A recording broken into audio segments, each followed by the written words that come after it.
those times IT was very new and not everybody could do it. The guy building the website every day, today, this, tomorrow.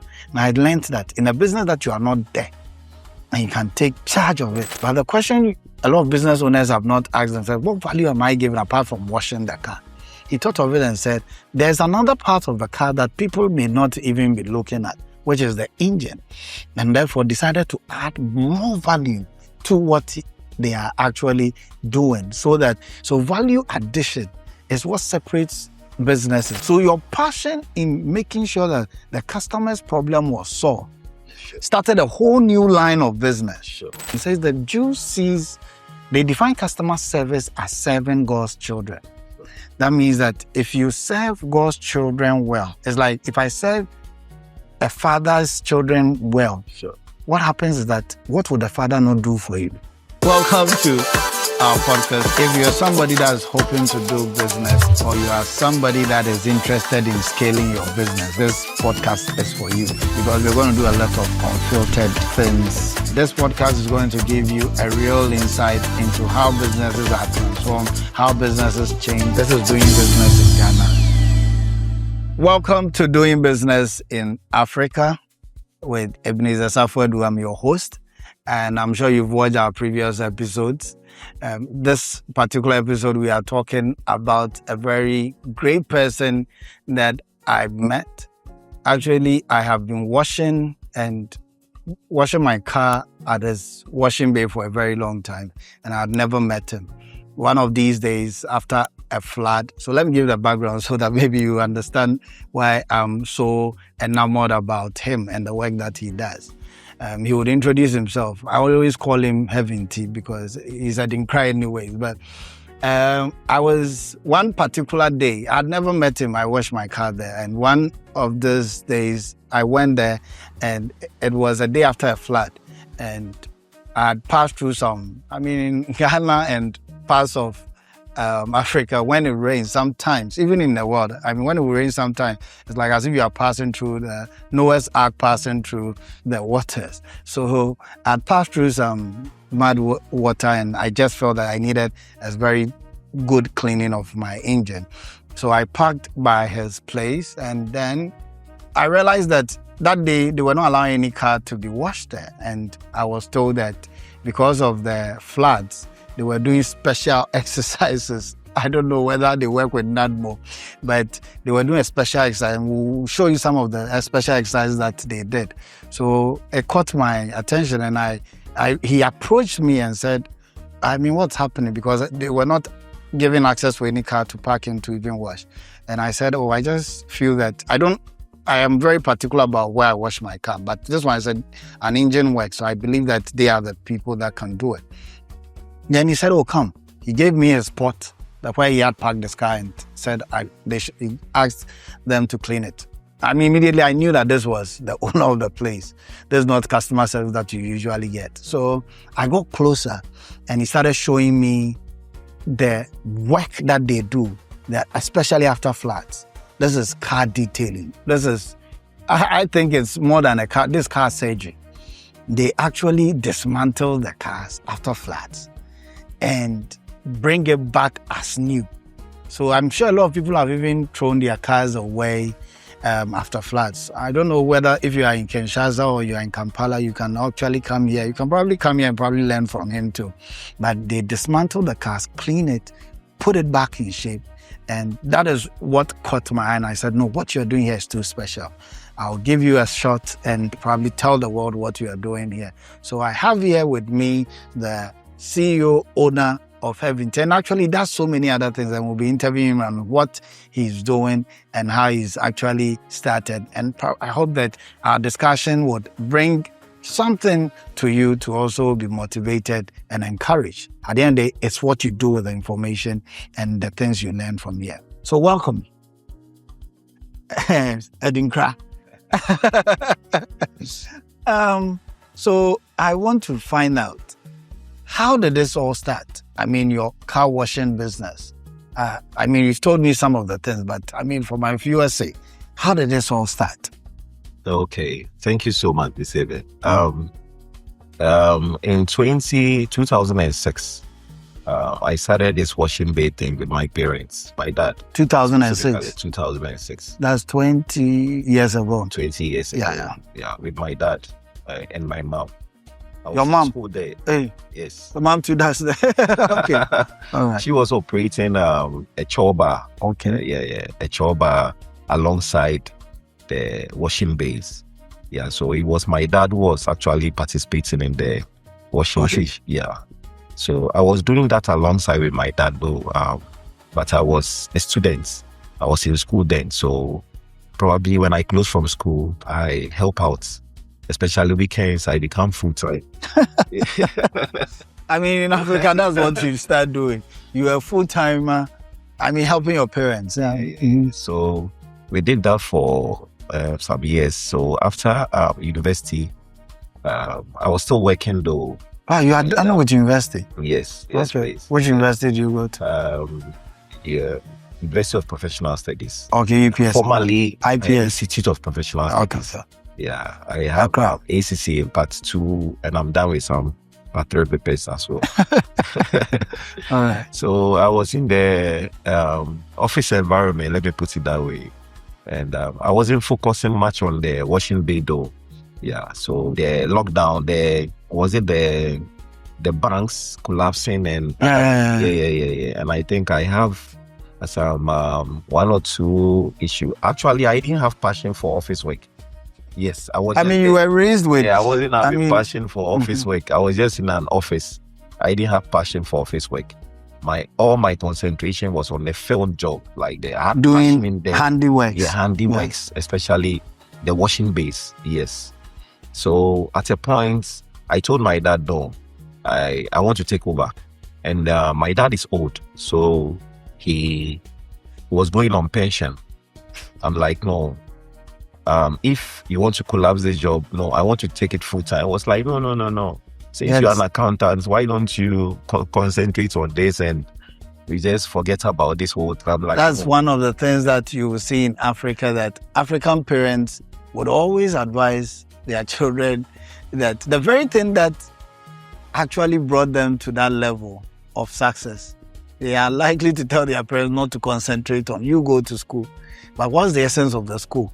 That the child has a passion.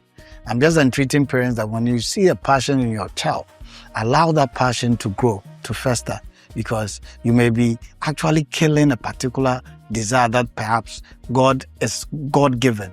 So allow your children, especially after you have trained them, when they start developing a certain passion, you can actually guide them and shape that passion. Let's continue on. Okay, thank you. Actually, I told him, and I'm like, no, I'm quitting my job. So I have to write a resignation letter. And I quitted. Yeah, I quitted. So I came to hand the letter. Before it was the normal washing bay. I think we call it the bonsu. Bonsu. Normal. In Ghana, it's called bonsu. In Ghana, bonsu. So at that time, I had some money on me. Okay. So I had to renovate the whole place. That's at the Ashoman place. Yeah. Because one of the things was I had a vision that I want my washing base, probably my dad and I, the establishment that we had, to be one of the nicest washing bay in Ghana. Wow. Yeah, so I told my dad that I want to renovate the place because I don't like the setup. The setup. Yes, and besides, it was the normal pressure wash, the normal bone, so nothing like hoovering, nothing like any special cleanings. So I told my dad no. So before I told him, about 3 months ago, before I quit, I had already planned some machines for the job. So you had already went ahead to purchase the machines for the job. Everything. Yeah. Because I have passion. I know every machines that is used for a particular job. But he didn't know, with a cake level. Yeah, he was doing the normal. You can washing, blowing, washing, and that's. So I went to an extra level. I purchased all the machine without him knowing I had that. So God being so good, after I quitted and he handed over everything. I come from Sunani anyway, so he told me, oh, then he's going to Sunani. He went back to Sunani. So you pensioned your father? I pensioned my dad. Yeah, so I came to take over. In fact, after the renovation, I break down the place for about 1 month. Wow. Without working, and I was renovated it. There are things that you have said that you want to trade to our viewers. One of the core things that I see here is preparation. So you had a desire and you cast a vision. These are some things that I teach people always, that desire is important. That's where the passion actually drives you to have a desire.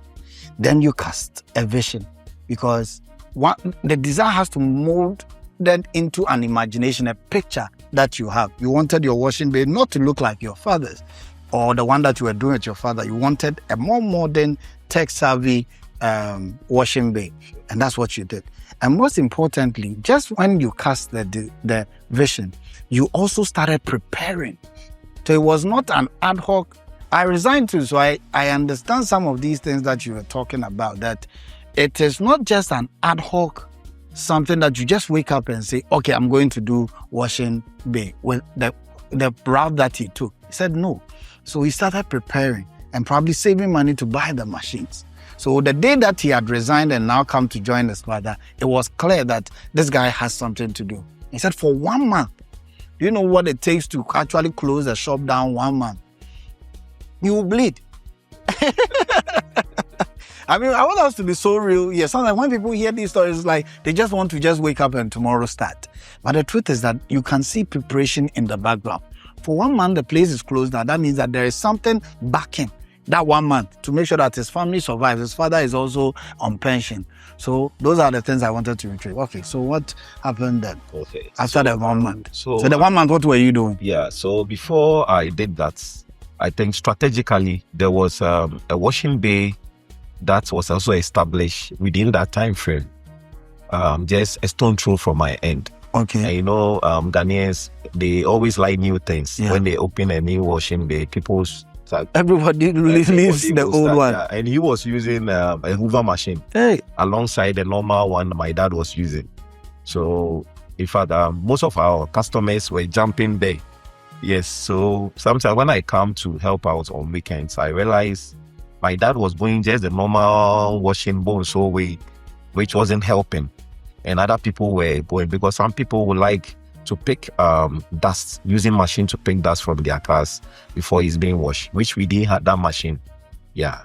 So I strategically break down the place, lock down the place to renovate, just to introduce other things that are modern for people to come back. So I closed down the place and I renovated everything. Something that you said, that sometimes I tell business owners, per my consultant, that you see, what you are looking for in your next level is transformation. It's not doing more of what you are doing. And sometimes that's the thing that people don't learn from their business. We've done this, it has worked. But there are newer things coming. Instead of transforming the business, they want to still continue doing more of what they are doing. But the wisdom in what you are saying is the fact that he thought it wise that, no, let me pause. Because transformation requires a breaking down of the foundations of the old one and rebuilding to make it look new. We've done that with one of our businesses. We needed to halt operations for a while and re-modernize it because there is a change in the way people are doing business. And your old customers also want something nice. It's like, I always tell people, one of the things you can always learn is that is in our traditional setting, they say, when you see a friend with fire is on your friend's beard, you actually put yours in water. Do you get it? So it's the same wisdom. When you see that, even let's say the banks have started doing like digital banking or mobile money, your customers may not even, once they are going to the bank and they are seeing certain new features, they even want that in the washing bay. You'll be surprised. And that is how human beings are. So sometimes as a business, you need to stay back. When you realize that the competition is taking over your market, it may be very expensive, but that is what you must take that decision to change to be able to actually capture your market? So continue with that. That was a very bold one, which a lot of entrepreneurs don't want. So after the 1 month, I introduced certain machines that. So you were now back home. Yeah, I was. Yeah, so I became full-time at the Bay. Okay. Yeah, so I had to get 1 or 2 workers. And one thing is that in business, you should be part of the job.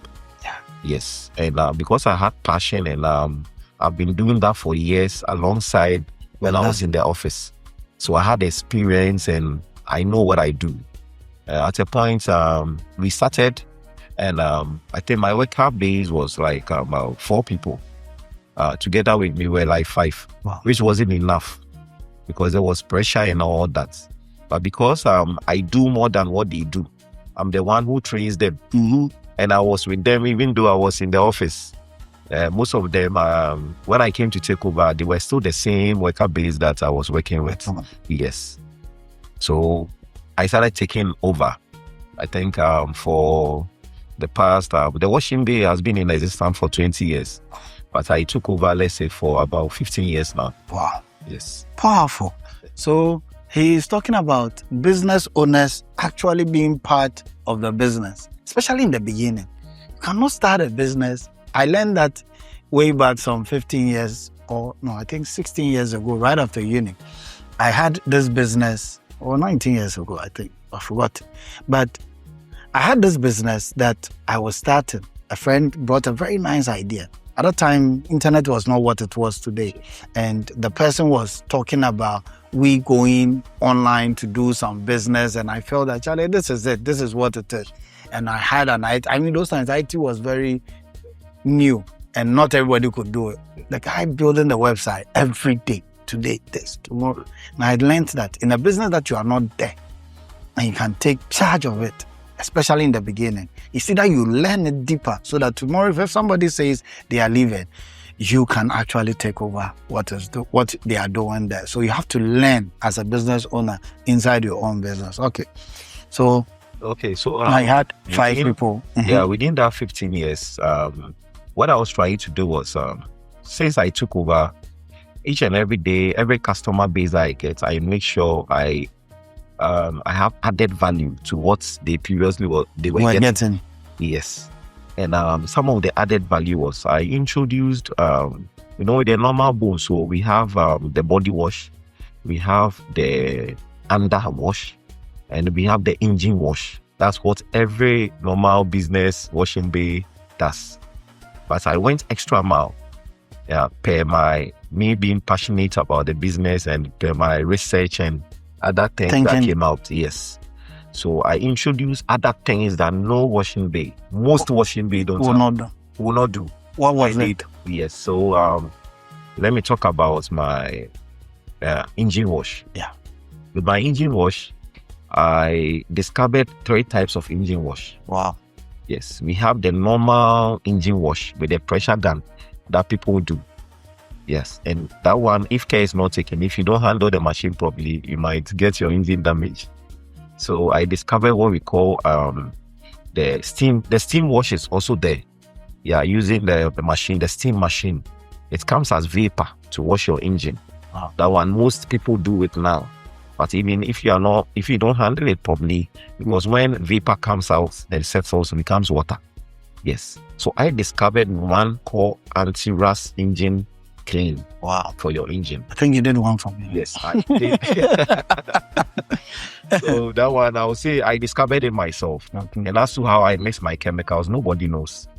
So this is how it goes. When you open your engine, when a customer enters and opens the engine, I'm able to deduce and know that, no, this should be a normal wash.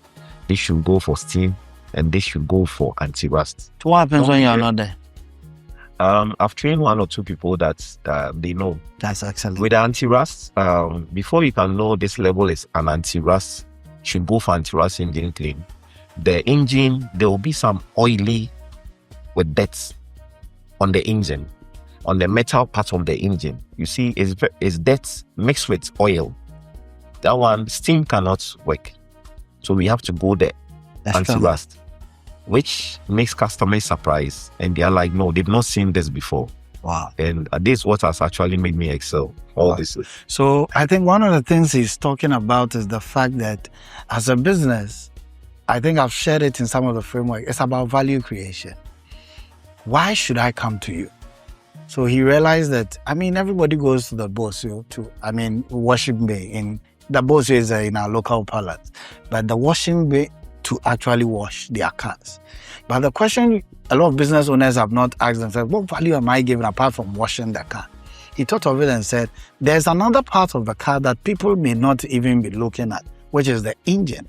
And therefore decided to add more value to what they are actually doing. So value addition is what separates businesses. Because now, like I told you, that I don't wash my engine anywhere apart from this place. That's the truth. Because I realized how they actually take time to actually do the work. Apart from the engine wash, what other thing did you introduce? Okay, so with the hoovering, I'll come to the hoovering aspect. Yeah, most washing bay also do hoovering. We have the hoover machine. The hoover machine, the work it does is it picks the dirt from the woolen carpet, the floor. Okay, so but there are certain blind spots, that the hoover machine, the mouth can't pick it. Yeah. So I thought of it and I introduced an air compressor machine. It's an air pressure.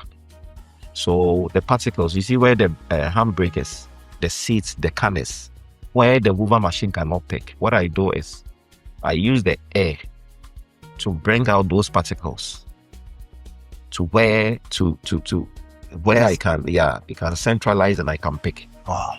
So it came out just like that. How do you get these ideas? Yes, I just God give you. Because you are passionate about it. Yeah. It just came. Yeah.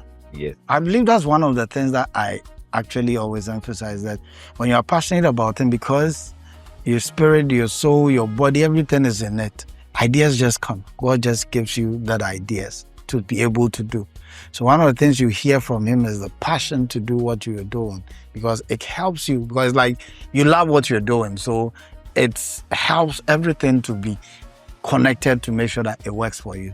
So that was one of the things that you introduced. I want us to talk about what I came to see you do.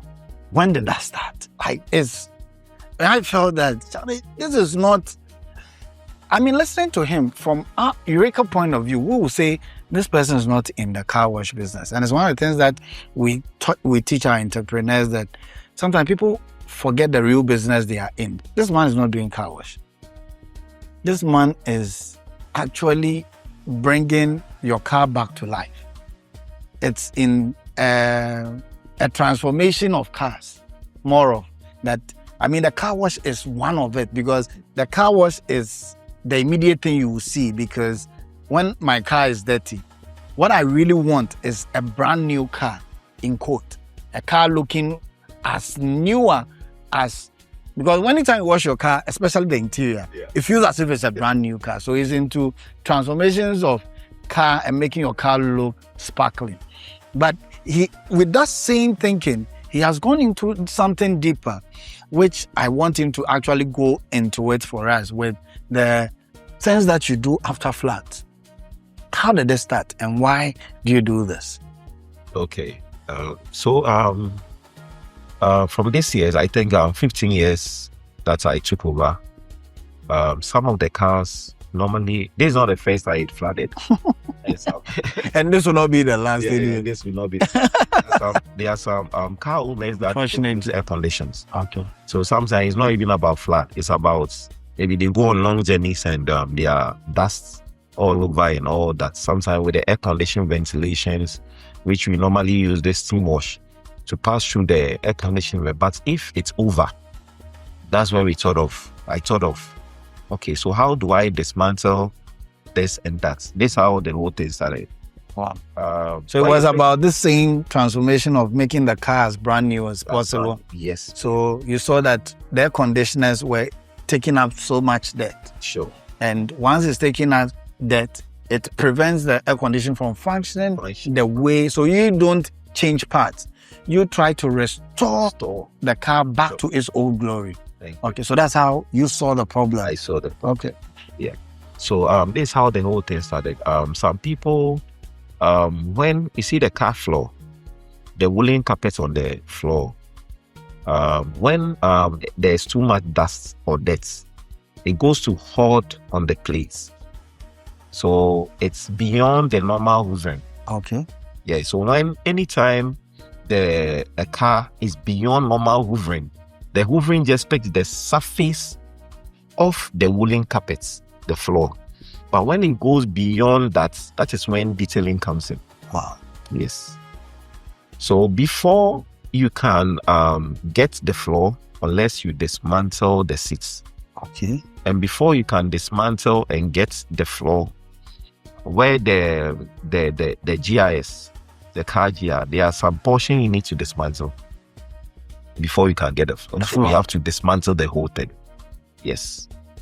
That's it. That's what started all this. That's what started. So it's your crave to make sure that the car is as clean as possible. It's not like a surface thing. You know, it's like somebody bathing and it's just trying to clean that. But there's a thing that happened. I think years back, a customer car, I think it's a rooftop. It's an open top. That's what they call it. So he was parked on his compound and it rained.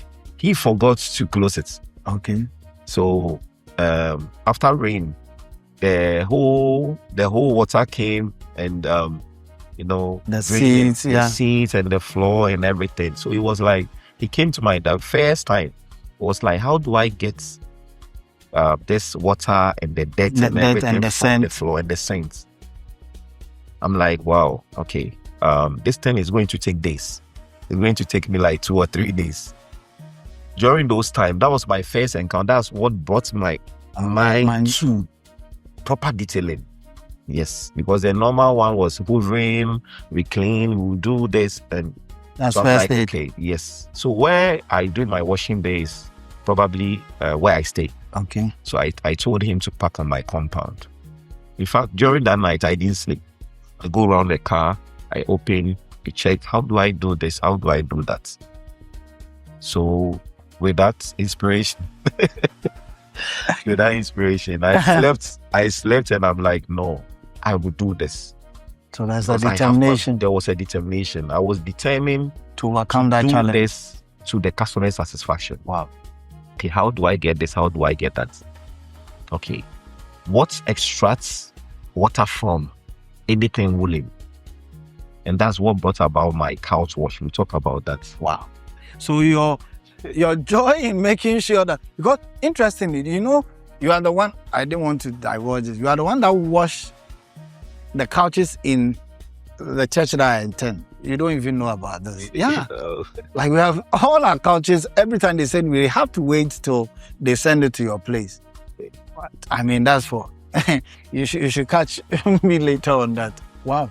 So your passion in making sure that the customer's problem was solved started a whole new line of business. Sure. That's the beauty about when you are interested in others. I always try to let people know that in life, especially business, it's an opportunity to serve others. And that's what, anytime you serve other people, it's like the Jews have a saying. There's one book that I read, The Secrets of Doing Business in the Jewish Custom or something like that. He says the Jews they define customer service as serving God's children. That means that if you serve God's children well, it's like if I serve a father's children well, sure, what happens is that what would the father not do for you? Sure. So when you actually see business as you serving God's own children, that means God created people and then you are serving them. And as you serve them, He blesses you because you are taking care of His children. And that's one thing I believe that is happening here, that as you decided to become the person that will solve somebody's problem, because there's a dilemma the person is in. He's going through this probably night and day. Anytime he sits his car smelling, like anytime he's looking out, how do I get this thing up? And now you think of something day and night and now come up with this. And this even introduces you to a new line, and which we'll talk about. But I mean, after that, what happened? Okay, so after the whole night, I'm like, the customer gave me a timeline. So one day was off. So I had some few days to finish up what I promised. So quickly, I started googling. I'm like, which machine extracts water or dirt from anything woolen or anything? Yes. So I came out with Kacha. It's a company. It's a brand. Yeah. Kacha Puzi. It's a machine that extracts, though there are other brands. But that's the one that you saw. That's what yes. So quickly, the money I had, everything, I have to gather everything and go for the machine immediately that very morning. So you were more interested in solving the customer's problem than keeping your money. Sure. So the goal was rather, this challenge, I have to surmount it. Than rather keep my money. Somebody will just wait till the following day, and when the person comes, says, I couldn't do it. But you saw it as a challenge. Sure. And the customer was trusting you. Sure. I always tell people that business is about trust. If you go the extra mile for the customer and you're able to earn the customer's trust. We'll talk about that in probably the part 2, but let's continue about business and trust. And something that I saw in your business, but let's continue. So you said, so you now decide that you rather let the customer, you don't want to disappoint the customer. Basically, that's what you wanted to do. Okay, let's continue. After buying the machine. So I got the machine and I brought it. I was on the car. I started dismantling because something I have passion for. So I started dismantling the whole thing. I brought out everything, brought the wooling, and I realized there was dirt hot on the planes. I cleaned everything, washed everything with the dashboard. So I had a machine. Previously, I told you I bought some machines, so I had steam machining. So with the air conditioning, ventilation and all that, I was able to do that. Yes, after I fixed it back. The customer came and was so happy. Wow. Yes. Perfectly. And that joy you could not. Yeah. With the dashboard, I did dashboard cleaning and which other washing bay don't do. Wow. Yes. So it's the passion to see the customer smile. Sure. It's giving you that gave you that business idea of now dismantling. And I'm sure we'll be showing some videos of what you are doing in terms of the dismantling and bringing back. So you are literally into bringing back the car into shape, into their glory. Sure. Wow. So the flood and so how did this get into, did you think that, I mean, after a car goes through flood, you think it's a salvage cars, literally. A lot of people, I'm sure, even listening, feel that when you are watching cars after flood, you say, this one there, it is gone. Because the cars I saw, I felt that these ones there, they should be thrown away. What actually gingered, or did the customer bring something like that to you? Okay, so what happened was, after the first incident, and I was able to solve that thing. I'm like, wow. Before my signboard, when you come there, was just the normal hoovering, washing, hoovering. So I had to call my designer to run to another level. So I went to do detailing. I did interior cleaning. Okay. I have to add interior. And because I'm at the roadside, so anyone who comes and read was like, wow, you do interior? I say yes. So they started bringing it. So I've been doing that for years and with experience. So with the flat cars, it's something I've been doing.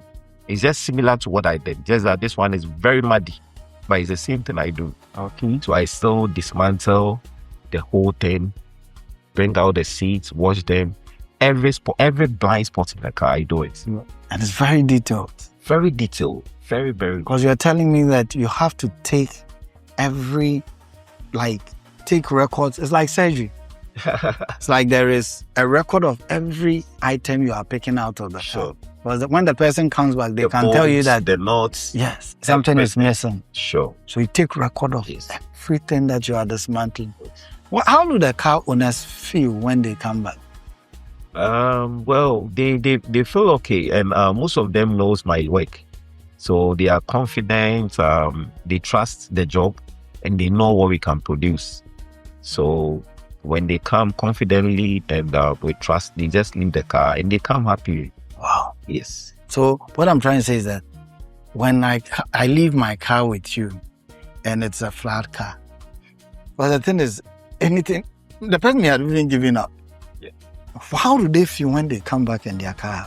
Do you capture the moment, and how do you also feel when you see that happen?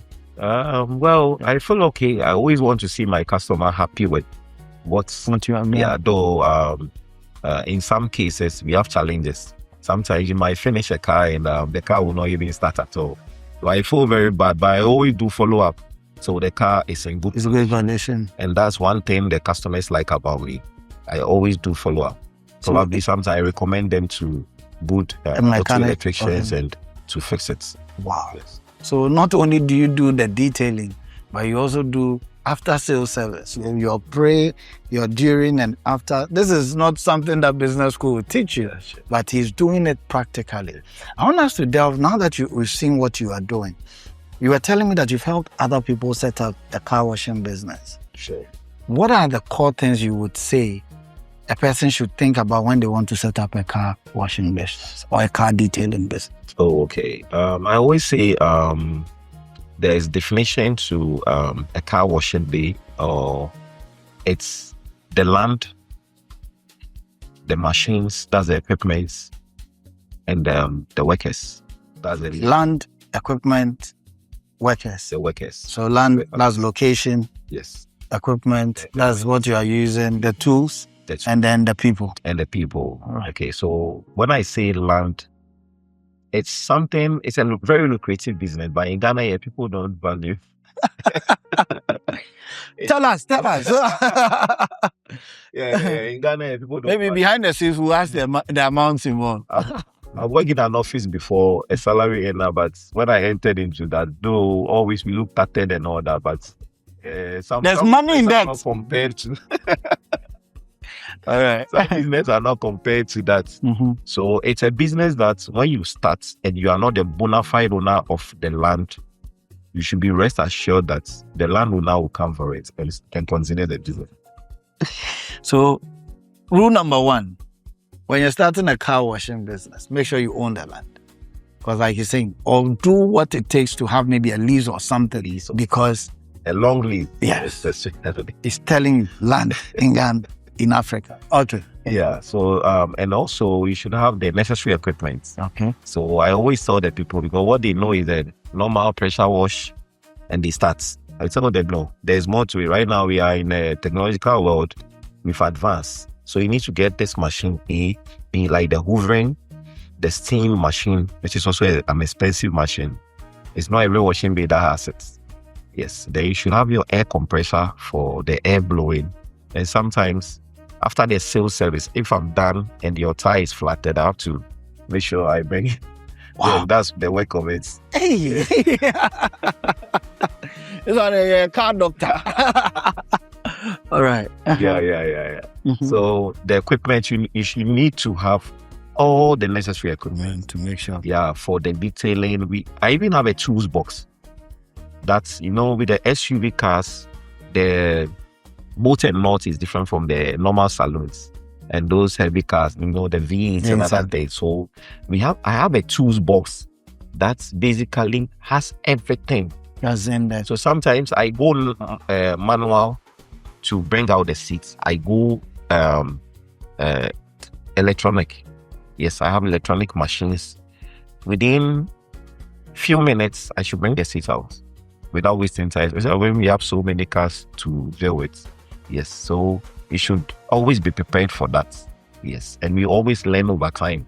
Yes, and with the boys, if you don't have good boys, that's people. If you don't have good people with good customer service, when I say the workers is a definition of a washing bay, is you can have a beautiful washing bay and you have guys who are not civilized. Number one, they don't know how to talk to customers, and people who are sorry to say, they are thieves. Okay. Because some people keep valuable things in their car. So when you come to my washing bay, I have CCTV. Aside the CCTV, I have Bluetooth to customers. Let me say a few ones. do not under any circumstance leave your car key with any washer. Because some of them, before I could allow you to drive a customer's car, it means I've trained you, you have a license to do so in my premises. But if some customers come and just give out their keys to my washer, just because he feels like, oh, this is a driver has been, but to me, he's not a driver who can handle a car. So I've had notice to customers that you do not under any circumstance leave your car key with any washer. You do so at your own risk. And do not leave any valuable items in your car. It's because of experiences. I had that, and so many washing bays have come to take those notice. But it's my experiences. Yes. Wow. So you've taught us the location, the land, make sure you own it as a long lease. Why do you think happens? Why the landowner will start realizing that there's so much money and then... I always say washing bay business has diverse businesses in it. Okay. And basically, I love this business because it has diverse businesses. In fact, through this washing bay, briefly, okay, I have the laundry. I have a laundry section. So it's not like a cleaning, a full scale cleaning. I have a whole complete cleaning, because there are some people who will be like, can you come and wash my car in my house? And I don't want you to tell my washer to go and do so, because maybe he might not handle it well. So I thought of it, I'm like, no, I'll do a home service. Wow. So I have machines, domestic machines, not commercial. Domestic machines for home service. So I do home service. So in fact, I thought of it, I'm like, no, I'll use my customer to establish a whole cleaning firm. So I have a cleaning firm now. Wow. Yes, that's Heaven in Tea Cleaning Solution. Wow. Yes, it's a whole cleaning. It's basically everything. It's one of the frameworks that we tell people that getting a customer is very difficult. So when you get one customer, as much as possible, all those, that's why it's the job to be done. It's one job that you are looking at now. The job is more of, I want my thing restored to the original state and even better and even more polished. So once it's like that, what other things can be restored? So that's what you are doing. Their carpets, their homes. So it's like all these things are the same job and it's literally associated business, because all these things require typically the same thinking and the same framework. Wow. So you were talking about the landlords. How do they come in? What happens most times when the people don't own the land? So what happened is, I said earlier on that it's a very lucrative business. If you are not in it, you will not know what I'm saying. But when when you are deeply in it, you get to understand how lucrative it is. Okay, so at a point, they will know and they will want to do it themselves. Yes. So they have to take it from you. Wow. So and you can't have to own it yourself, or a long lease. Wow, that's a very good advice. If you want to own a washing bay, what you need to do is to make sure that you have a long lease and make sure that the customer actually, like the place belongs to you. Make sure you have the equipment. Make sure you have the right people. Like you yourself are training them, bringing them. I mean, all too soon, I think we are coming to the end of our interview with Adinkra, the CEO and owner of Heaven Tea Cleaning Solutions and car wash, car detailing, anything clean. That's how maybe very soon maybe we're coming up with cleaning detergents and products that we may be selling, we will be buying because of what he does. And I mean, it has been an enlightening time with him. I believe that I will do a part 2 because of the knowledge and understanding that he has in the industry as well as doing business in Ghana. So Adinkra, what will be your last words to the youth of Ghana who want to, or youth of Africa who are thinking there are no jobs and they want to probably establish something? Last time you were telling me how easy it is to probably establish. If you can't do it like your level, where you can even start from. So you can tell us. Okay, so my little advice to the youth is what I realize is youth in Ghana, since I'm in Ghana, they don't open their brains. They feel like after school or whatever, they don't open their brains. Like they are not open-minded. They are not other options. To other options. Okay. They feel like most of them, like they want to be salary earners and all that. But there are jobs in Ghana. You always have to put your mind to what do I do or what do the people want? Just like I was saying, through the washing bay, that's not only my source. I thought of other businesses that the same people can do. So I established a barbering salon. I have a restaurant. I've seen it. Yesterday I was at the barbering salon though. I have a bar.